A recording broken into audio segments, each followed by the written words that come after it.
Hi, welcome to this Java Hello World tutorial. We will be writing a Java Hello World application and then showing how to run the program. In case you don't know, when people write their first program in a particular language, it is common for them to make the program output the words Hello World.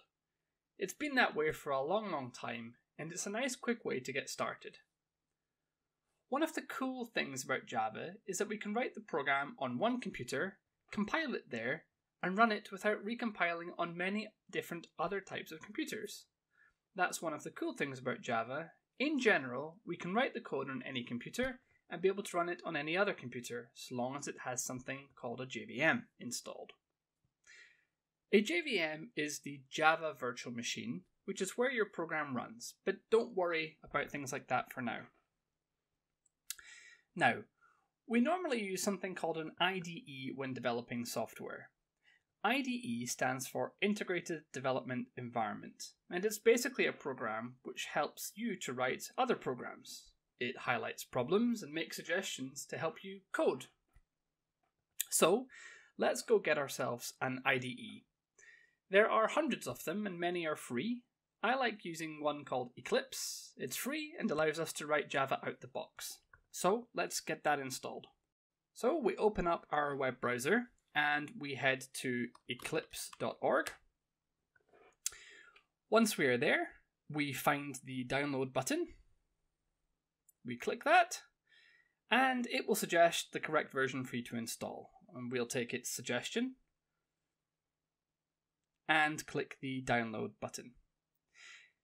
Make sure you're downloading the correct version for your operating system. But usually the website gets it right, so just take the one that it suggests. So we can see that it is downloading and will be done pretty shortly. Grab a cup of coffee.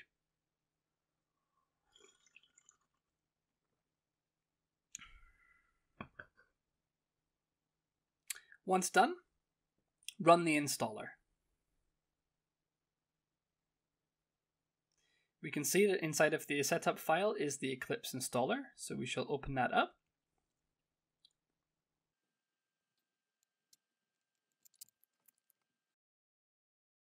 The Eclipse Installer screen will then appear, and we want to select Eclipse IDE for Java developers. That's us. Okay, once we're here, let's let the JVM and install directories be the default, unless you fancy putting them somewhere specific. And then click the install button.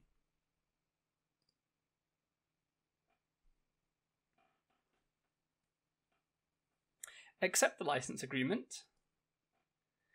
And a couple minutes later, you'll be complete. We now have an IDE installed, so we can start programming.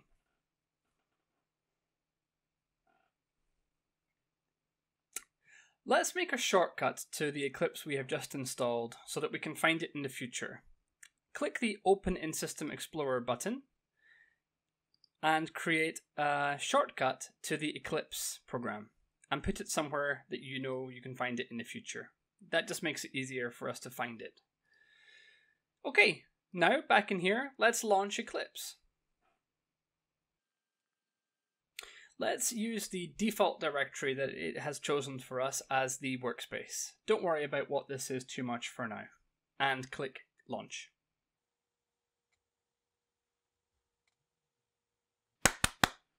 Okay, now Eclipse has loaded. Let's close the welcome pop-up. And now we want to create a new Java project. So when in the Package Explorer, click Create a Java Project. And then let's give it a name. I'm going to call it First Java Program, like this. And I'm going to leave everything else as default. And I will click Finish. So now, inside of the Package Explorer, we have this structure. First Java Program, that's the project we created, and a source directory. Now, inside of a Java program, we have to have a class, and the class will be where our code sits for this Hello World example. So I'm going to right-click on this source directory and say New Class. we have to give the class a name, and I will call it main. And we also need to use this method stub helper, which will make this class a public static void main class, which is the entrance point for many Java programs. So let's tick that box and click Finish.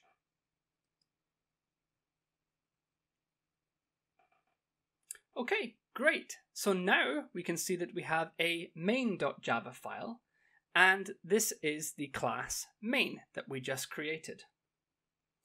Inside of this class is a public static void main method, and that will be the entrance point for our code. So as we add code here, this code will run whenever we run our Java program. Don't worry too much about what public static void and this string args means for now. We'll cover them in a further video in the future. So let's get on and write our hello world. In Java, to do a hello world example, we want to use the following line of code. System dot, and you'll see that a pop-up has appeared, which lets us, with the down arrow, see all the different methods inside of this object. So we want to do system dot out, and then another dot, and then the out object allows us to use other methods such as println. So, and that stands for print line. We want to do system.out.println, open brackets, open speech marks, and type hello world. And then in Java, every line ends with a semicolon. We do the semicolon. Let's just click the save button at the top left, and then click this play button, which says run main.java when we hold our mouse over it.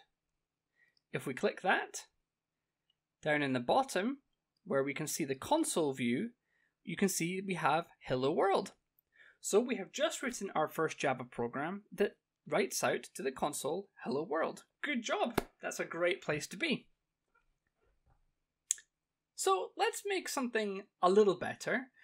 Let's also add in just a printing out of the current date and time. And perhaps that will help you to understand a little bit more about how other types of Java objects work. So let's try using a date object. So date, and I'll call the date object now, equals new date. And you'll see here that that our Eclipse has highlighted the word date with a red underline. That means it doesn't know what a date is.